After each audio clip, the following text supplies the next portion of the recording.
Okay, so I used to work night shift at a small hotel, and this happened about a year ago. But I still think about it all the time because it genuinely freaked me out so bad, and I don't know what the guy's plan was or what he was trying to do. And it honestly makes me feel sick when I remember just how long he was there, and that I didn't even realize he wasn't supposed to be there. The hotel was small, only 3 floors and maybe 40 rooms total. It wasn't a busy place. Usually we only had about 10 or 15 rooms filled on weeknights. I worked from 10 p.m. to 6 a.m. It was usually really boring and quiet, which was fine with me. I would just sit behind the desk, do some paperwork, sometimes check the cameras, sometimes watch YouTube on my phone if it was really dead. The lobby wasn't big, just the desk and some couches off to the side with the TV, and then some vending machines in the corner. Behind the desk was a little office where I had a computer and a chair and a glass window so I could see the lobby while I sat in there. At night, the front doors locked automatically, so guests had to buzz in, and I would press a button to let them through. Usually nothing happened after midnight except the occasional guest coming in late. But one night, this man came in around 11, and everything about it still makes my stomach drop when I think about it. He buzzed the door and I let him in. He looked mid-40s, tall, kind of skinny, but not too skinny, and he was wearing jeans and a baseball cap, carrying a backpack. He walked up to the desk and asked if we had a room for the night. I told him yes and gave him the price, and he nodded and pulled out a card. I swiped it, it went through, and I gave him a key card for room 214 on the 2nd floor. I remember he looked at me for a second too long before he left. He had this kind of blank expression, and his eyes stayed on me for maybe 3 or 4 seconds after I handed him the key. Then he turned and walked off toward the elevator. Nothing about it screamed dangerous right away, but it was enough to make me notice him. After that, I sat back in the chair and played on my phone for a while. Around midnight, I looked up and he was back in the lobby. He didn't come to the desk, he just walked past me and sat down in the lounge area with the couches. The TV wasn't on, but he just sat down facing it. I figured maybe he couldn't sleep or something. Some guests hang out in the lobby sometimes, so I didn't think too much of it. But then after half an hour, I realized he was literally just sitting there doing nothing. He wasn't on his phone or reading. He wasn't even dozing off. He was just staring straight ahead at the blank screen. I got up at one point to grab water from the vending machine, and when I walked across the lobby, I felt him turn his head and watch me the whole way.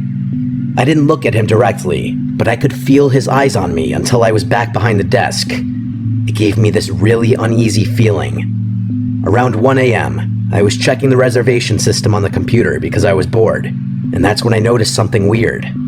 I pulled up the occupied room list and saw that room 214 said vacant.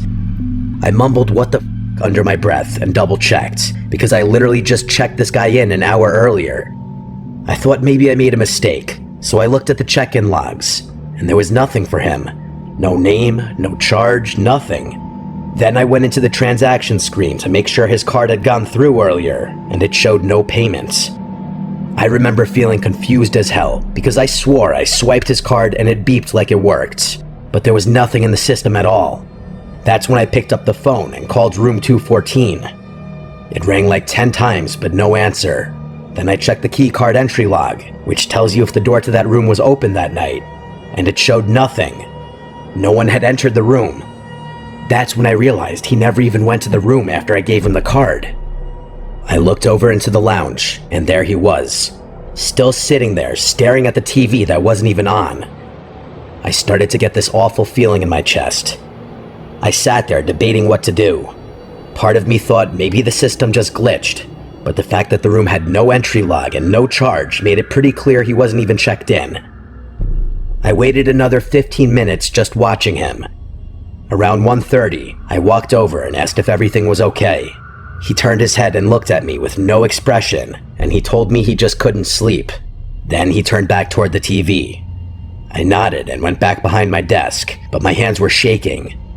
Around 2, I noticed he wasn't sitting in the lounge anymore. My stomach dropped right away because I didn't see him in the lobby at all.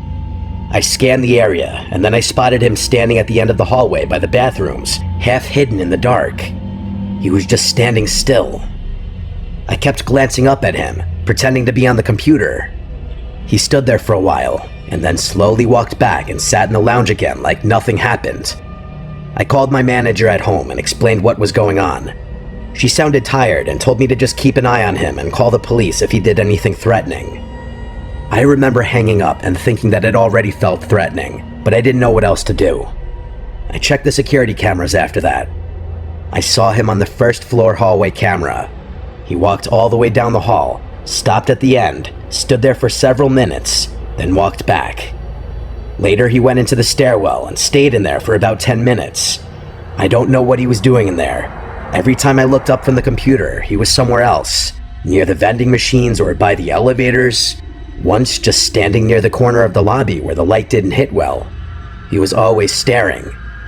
By 3:30, I couldn't take it anymore, so I called the non-emergency police line and explained that there was a man in the hotel who I didn't think was a guest. They said they'd send someone. While I was waiting, I noticed he moved again, this time closer to the desk. He was standing maybe 15 feet away, just watching me. He didn't blink much, and he definitely didn't speak. He just stared like he had a staring problem. I pretended to type something on the computer, but I was so scared I could hardly breathe. At around 3:50, the buzzer went off, and I thought maybe it was the cops already, but it was just another guest coming back late. I let him in quickly, and the man turned his head and watched the guest walk past.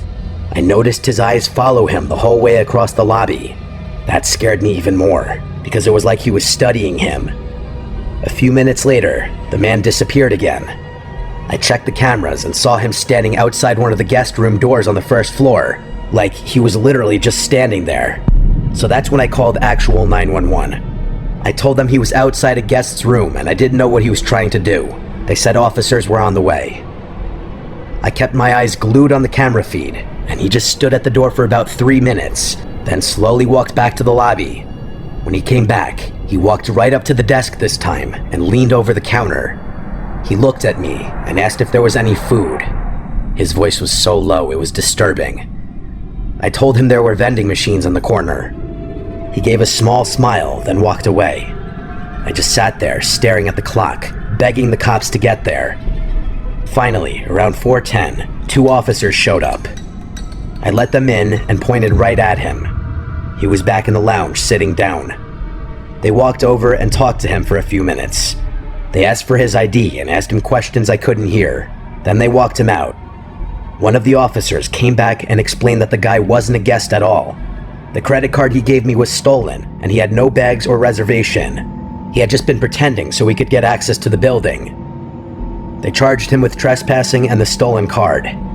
After they left, I sat there shaking until my shift was over. Every time I looked at the cameras, I expected to see him again. The part that messed me up the most was realizing he had been inside the hotel for hours, wandering around and standing outside guest rooms, watching me from different spots, and he was never even supposed to be there. I have no idea what his plan was, but I know it wasn't good. That was the scariest night of my life.